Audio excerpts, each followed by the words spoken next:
ပါဒီနေ့ပြောမှာကတော့ဒီနေ့သုံးချင်တာကတော့ conditional formatting ဆိုတဲ့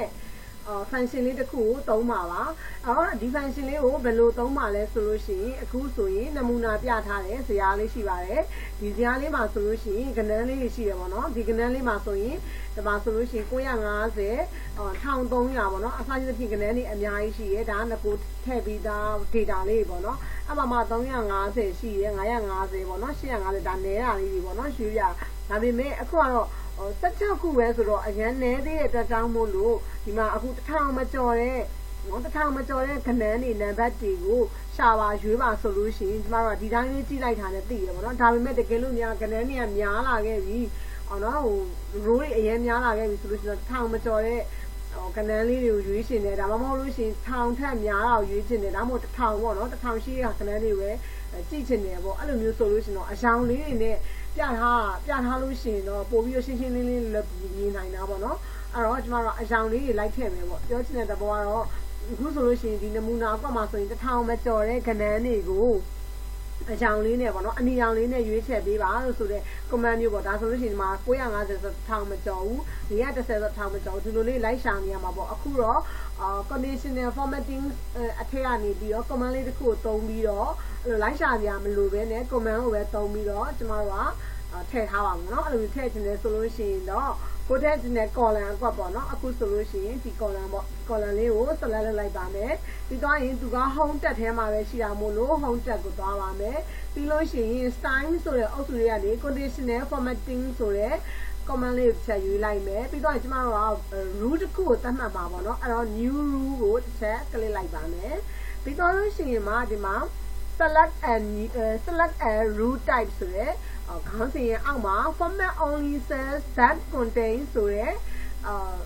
command လေးကိုတစ်ချက်ရွေးလိုက်ပါမယ်ရွေးပြီးသွားပြီဆိုလို့ရှိရင် format only cell နဲ့ပတ်သက်တာတွေကိုဒီအောက်မှာကျမတို့ကစိတ်ကြိုက်ကြည့်ပြင်လို့ရပါတယ်ဒီနေရာမှာတော့ cell value လေးကိုပဲထားပါမယ်ဟုတ်ပြီဒီ between ဆိုတဲ့ဘေးနားလေးကိုထောက်လိုက်မယ်ကျမခုနကတော့1000ထက်ငယ်တဲ့ပေါ့နော်1000ထက်ငယ်တဲ့ကဏ္ဍတွေကိုကျမအယောင်လေး format အယောင်လေးနဲ့ထည့်ထားချင်တာဖြစ်တဲ့အတွက်ကြောင့်မို့လို့ငယ်တာဖြစ်တဲ့အတွက်ကြောင့်မို့လို့ less than လေးကိုတစ်ချက်ယူလိုက်ပါမယ်ဒါဆိုလို့ရှိရင်ဘေးနားမှာ less than အတွက်ကာစာလေးတစ်ချက်ချလိုက်ပြီးကျမဘာထက်လဲငယ်ချင်တာလဲဆိုတော့1000ထက်ငယ်တဲ့ဘောနော်ဆဲကော့ကလေးကိုစာချင်တာမလို့ဒီမှာ1000လို့ကျမရလိုက်မယ်လို့ရှိရင်ဒီမှာ1000ထက်ငယ်တဲ့ဆဲကော့ကလေးကိုရှာမယ်ဟုတ်ပြီ1000ထက်ငယ်တဲ့ဆဲကော့ကလေးကိုဘယ်လိုမျိုးပြမှာလဲဘယ်လို value နဲ့ပေါ့နော်ဘယ်လို format လေးနဲ့ပြမှာလဲဆိုတော့ဒီမှာ format လေးတစ်ချက်ရွေးလိုက်မယ်ကျမကဒီဆဲကွက်ကလေးထဲမှာ1000ထက်ငယ်တဲ့ဆဲအကွက်ကလေးတွေကိုအယောင်လေးတွေနဲ့ပြပေးပါပေါ့နော်အခုဆိုရင်ကျမကဘာယောင်လေးပြလိုက်ရွေးလိုက်မယ်အယောင်လေးတစ်ခုခုပေါ့နော်တိုက်တဲ့အယောင်လေးတစ်ခုခုကိုရွေးလိုက်မယ်အမွေတိတာစီအယောင်လေးတစ်ခုခုပေါ့နော်အဲ့လိုလေးရွေးလိုက်မယ်ရွေးပြီးသွားပြီဆိုလို့ရှိရင် okay လေးကိုတစ်ချက် click လိုက်ပါမယ် okay လေးကိုနှိပ်ချင်းဒီမှာ new formatting rule ရဲ့ dialog box ထဲကိုပြန်ရောက်သွားပါပြီပြန်ရောက်သွားရင်ဒီမှာ preview မှာလည်းကျမတို့ရွေးခဲ့တဲ့အကြောင်းလေးပေါ်နေပါလိမ့်မယ်ပြီးရင် okay လေးကိုတစ်ချက် click လိုက်ပါမယ်ဟုတ်ပြီလက်တဲ့နေရာလေးတစ်ချက် click ကြည့်မယ်ဆိုရင်အခုဆိုလို့ရှိရင်1000ထက်ငယ်တဲ့ value ရှိရပေါ့နော်ဆဲကွက်ကလေးတွေအကုန်လုံးမှာခရကကျမရွေးခဲ့တဲ့အကြောင်းလေးတွေပေါ်နေပါပြီဟုတ်ပြီဒါဆိုရင်ကျန်တဲ့ဟာရဲ့1000ထက်ကြီးတဲ့ဟာရဲ့1000လို့ပါလို့ပေါ့နော်1000နဲ့ညီတဲ့ဟာရဲ့ပေါ့အဲ့လိုမျိုးလေးလေးကျမတို့က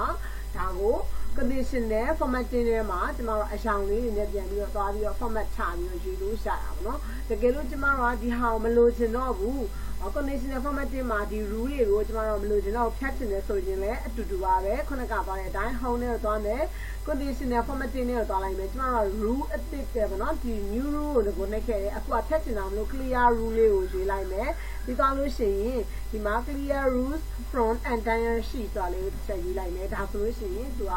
original ပေါ့နော် data တွေပြန်ရ original တိုင်းပြန်ရပြီပေါ့နော်ဒီလေးကအဲ့တော့ခဏကလိုမျိုးရွေးရင်းနဲ့ conditional formatting လေးကိုတွင်တွင်အသုံးပြုပြီးတော့တခြား command လေးတွေကိုလည်းစမ်းကြည့်နိုင်ပါတယ်ရှင်